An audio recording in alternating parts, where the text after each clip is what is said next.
There's something hauntingly beautiful about 1980s space movies.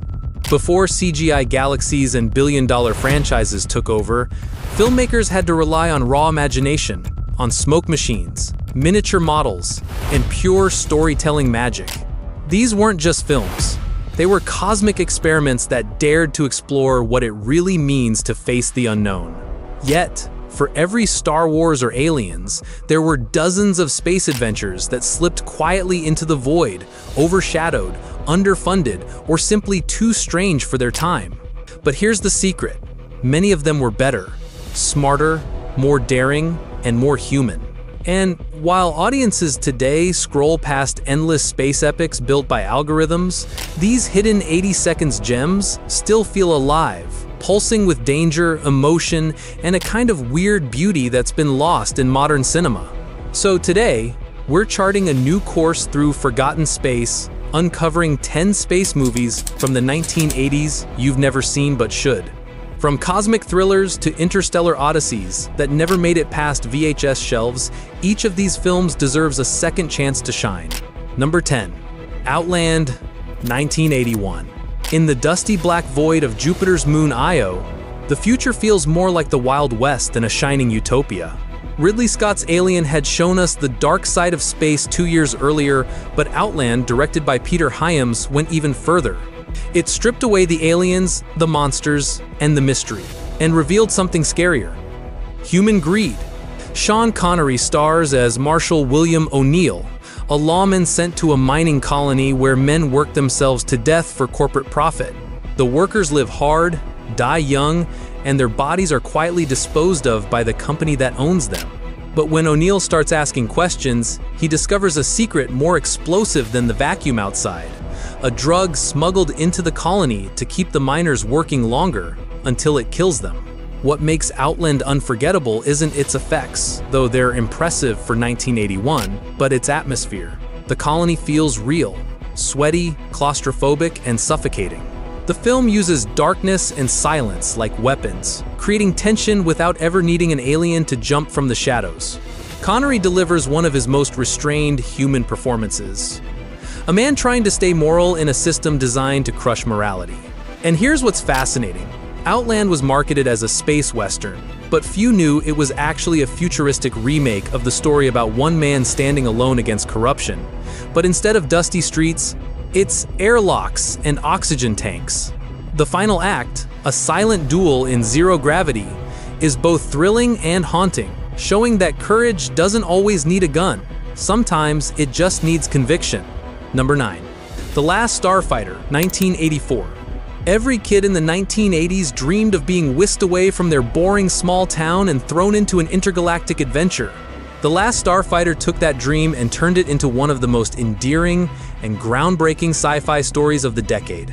Alex Rogan is an ordinary teenager stuck at a dead-end trailer park, spending his nights playing an arcade game called Starfighter. But one night, something unbelievable happens. He beats the game. Suddenly, a mysterious stranger in a flying car appears, revealing that the game was actually a recruitment test designed by an alien defense force. The skills Alex used to rack up points are the same ones needed to fly a real starfighter in an interstellar war. It's wish fulfillment at its finest, a perfect fantasy for the generation that grew up on joystick dreams. But beyond the story, The Last Starfighter made history for another reason. It was one of the first movies ever to use full CGI space battles. Long before Toy Story or Jurassic Park, this film dared to simulate an entire galactic war using primitive computer graphics that look dated today but were revolutionary in 1984. Director Nick Castle brought a warmth and sincerity that few sci-fi films manage. It's not about soldiers or scientists. It's about an ordinary kid learning he's capable of something extraordinary. There's heart, humor, and an infectious optimism that captures the best of 1980s escapism. And yet, despite its innovation, The Last Starfighter never reached the fame it deserved. Overshadowed by Star Wars and forgotten in the decades that followed, it quietly became a cult favorite, passed between fans. If you've never seen it, you're missing a vital piece of cinematic history, a movie that predicted the future of gaming, special effects, and storytelling. Number 8. Enemy Mine, 1985. In the heart of the 1980s, when most sci-fi was about flashy ships, laser fights, and loud explosions, Enemy Mine dared to tell something quieter, deeper, and profoundly human. It begins in the middle of a brutal interstellar war between humans and a reptilian species called the Drax. Both races hate each other, until fate forces two enemies to crash land on the same desolate planet. Stranded, wounded, and alone in a world of storms and predators, they have no choice but to rely on each other to survive. Dennis Quaid plays Willis Davidge, a hot-headed Earth pilot filled with prejudice and rage. His opposite is Jariba Shigan, a Drac warrior played by Louis Gossett Jr., hidden under elaborate makeup, but delivering a performance so emotional it transcends species. What starts as hostility slowly transforms into friendship, and ultimately something deeper: understanding. There are no giant space fleets here, no glowing superweapons, just two beings learning to see each other as more than enemies. The film becomes a meditation on empathy, showing how the vastness of space can't compare to the distance between ignorance and compassion. But the beauty of Enemy Mine goes beyond its message. Visually, it's stunning, filmed in Iceland and Germany, with landscapes that feel truly alien. Its score swells with melancholy, and its cinematography paints loneliness in every frame. When it released, it failed commercially. Audiences wanted spectacle, not philosophy. But over time, Enemy Mine found new life, passed around by those who saw it for what it really was: a rare sci-fi film with a soul. If you've never seen it, prepare for something rare in 1980s cinema, a space movie that trades dogfights for dialogue and explosions for emotion. Number 7. Space Hunter, Adventures in the Forbidden Zone, 1983. If Enemy Mine is the heart of 1980s sci-fi, then Space Hunter Adventures in the Forbidden Zone is its wild, neon-soaked pulse. Imagine Mad Max meets Star Wars, only dirtier, stranger, and filmed in a world that looks like it's made entirely of rust and fire. The film follows Wolf, played by Peter Strauss, a grizzled intergalactic bounty hunter who answers a distress call from three women stranded on a remote planet. The planet, of course, is anything but ordinary. It's crawling with mutant warlords, scavengers, and bizarre mechanical creatures, all ruled by a twisted villain named Overdog, played by none other than Michael Ironside, in one of his most delightfully insane performances. This was 1983, when 3D was making a comeback, and Space Hunter jumped right on that wave. It was shot in 3D for theaters, but what really makes it unforgettable isn't the gimmick, it's the grime. Every shot feels lived in. Every vehicle looks like it's held together by duct tape and desperation. It's the kind of movie where you can practically smell the smoke and grease through the screen. Joining Wolf is a young Molly Ringwald, long before The Breakfast Club made her a star. She plays Nikki, a street-smart survivor who becomes his reluctant companion. Their odd couple chemistry, gruff mercenary meets mouthy teen, gives the movie its charm and humor. But here's the thing. Space Hunter was released just weeks after Return of the Jedi. Against that galactic juggernaut, it never stood a chance. Critics dismissed it, audiences ignored it, and it was buried before it ever had time to breathe. Number 6. Life Force, 1985. Before you even see the first frame, Life Force feels like a fever dream. One of those movies that shouldn't exist, yet somehow does. Directed by the Texas Chainsaw Massacre's Tobe Hooper and written by Alien's Dan O'Bannon, this film asks a simple question: what if vampires came from space? It starts with a British space shuttle crew discovering a massive alien craft hidden inside Halley's Comet. Inside, they find 3 humanoid creatures, naked, beautiful, and seemingly frozen in glass coffins. The astronauts bring them back to Earth, and of course, that's when the nightmare begins. Within hours, one of the aliens awakens, a woman whose presence is hypnotic, seductive, and lethal. She drains the life force from anyone she touches, leaving behind shriveled corpses that reanimate in horrifying spasms. London falls into chaos as an unseen infection spreads, turning the city into a collapsing Gothic apocalypse. The movie spirals from sci-fi to horror to operatic madness, mixing alien invasion, vampirism, and end-of-the-world panic in a way no other film dared. Critics didn't know what to make of it. Audiences didn't either. It was too weird, too bold, too unapologetically ambitious. But that's exactly what makes Life Force unforgettable. Its practical effects are hauntingly beautiful, a blend of eerie lighting, pulsating sound, and surreal imagery that makes it feel like a cosmic hallucination. Matilda May's alien performance, both terrifying and mesmerizing, became iconic for its otherworldly grace. At its core, Life Force is a movie about temptation, about the fragility of humanity when faced with the unknown. It's one of those films you can't quite explain, you just feel it. The kind of space horror that gets under your skin and never leaves. Number 5. Explorers, 1985. In an era dominated by flashy sci-fi blockbusters, explorers dared to look at space through the eyes of wonder, the kind of wide-eyed imagination only a child could have. Directed by Joe Dante, the mind behind Gremlins, this is a film that captures what it feels like to dream about the stars. It begins in a quiet suburban neighborhood. 3 kids, Ben, Wolfgang, and Darren, are obsessed with space. One night, Ben had a dream, a strange vision of blueprints, glowing circuits, and spinning spheres. When he sketches it out, his genius friend Wolfgang, played by River Phoenix, realizes it's a design for something real, a machine that could generate an anti-gravity bubble. Piece by piece, out of junkyard scraps and computer parts, the boys build a homemade spaceship. And when they finally take flight, what they discover isn't danger or horror, but the pure, surreal joy of first contact. Without spoiling too much, Explorers is less about aliens and more about curiosity, about the yearning to see what's out there. It captures that Spielberg-era innocence, but adds Joe Dante's trademark humor and heart. The film was rushed by Paramount and flopped on release, overshadowed by Back to the Future that same summer. Number 4. Saturn Coleman 1980. Before The Terminator, before Event Horizon, there was Saturn III, a claustrophobic, haunting vision of isolation, obsession, and artificial intelligence gone wrong. Set on a research base, orbiting Saturn's third moon, the film stars Kirk Douglas and Farrah Fawcett as 2 scientists living in quiet exile, growing food for Earth's starving population. Their peaceful isolation is shattered when a new officer, Captain Benson, played with eerie detachment by Harvey Keitel, arrives accompanied by Hector, a towering humanoid robot built to assist in the station's operations. But something's off.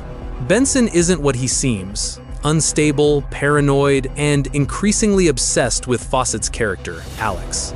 He connects Hector's neural circuits directly to his own brain, creating a terrifying hybrid of machine logic and human madness. What follows is a slow descent into psychological and physical horror, as Hector begins to absorb Benson's darkest impulses: jealousy, lust, and violence. Saturn III was lambasted on release for its uneven tone and bizarre pacing, but decades later, it feels prophetic. It predicted the moral and emotional danger of merging human thought with machine intelligence, long before AI became part of our reality. The sets are gorgeous in a cold, sterile way, the soundtrack hums with alien dread, and the film captures that eerie 1980s mood where technology wasn't heroic, it was haunting. Number 3. The Black Hole, 1980. Technically released at the tail end of 1979, The Black Hole became a true cult obsession throughout the early 1980s, and for good reason. It's Disney's darkest experiment, a film that feels like a cross between 2001, A Space Odyssey, and Hellraiser, wrapped in glossy, family-friendly packaging that fooled everyone. The story follows the crew of the starship Palomino as they stumble upon a massive black hole, and orbiting it, a mysterious ship long thought lost, the Cygnus. Inside, they discover Dr. Reinhardt, a brilliant but deranged scientist who claims to have mastered the black hole's power.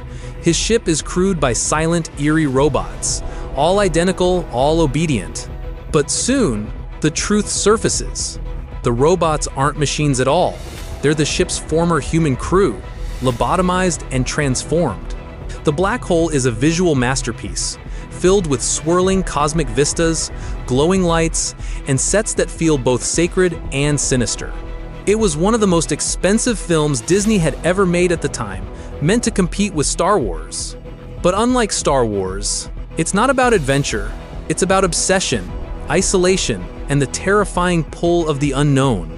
The climax is pure nightmare fuel, a surreal vision of heaven and hell inside the black hole, blending religious imagery, scientific awe, and haunting silence. It's the kind of ending that left audiences confused in 1980 but mesmerized decades later. For years, it drifted into obscurity, overshadowed by brighter, simpler sci-fi hits. But in retrospect, The Black Hole feels like the bridge between 1970s philosophical sci-fi and 1980s space spectacle. A movie too strange for kids, too beautiful for cynics, and too ahead of its time for box office charts. If you've never seen it, prepare for something eerie and unforgettable. A space odyssey that looks like a Disney film but feels like a descent into madness. Number 2. Solar Babies, 1986. It's the distant future, long after Earth's beauty has been erased by drought and dictatorship.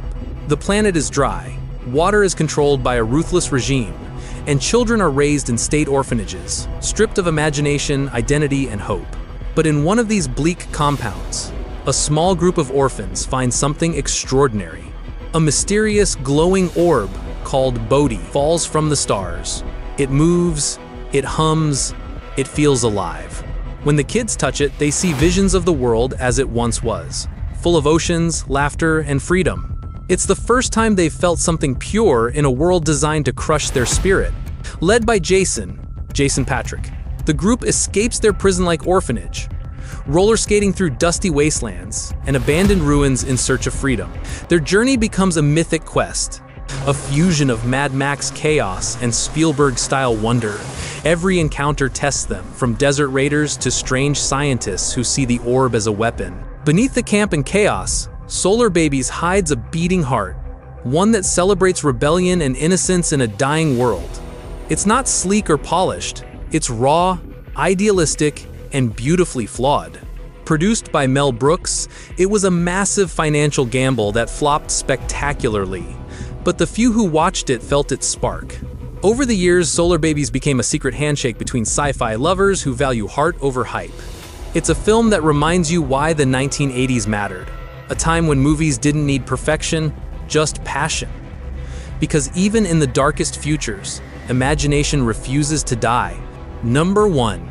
Starman, 1984.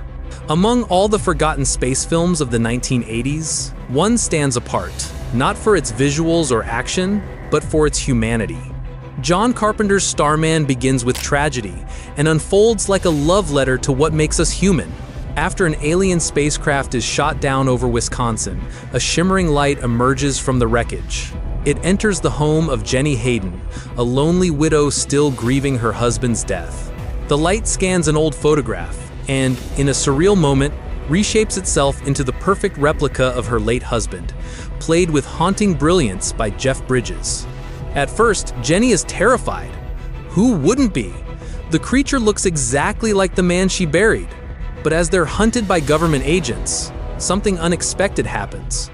She begins to see the alien's innocence, his confusion, and his genuine curiosity about life, love, and humanity.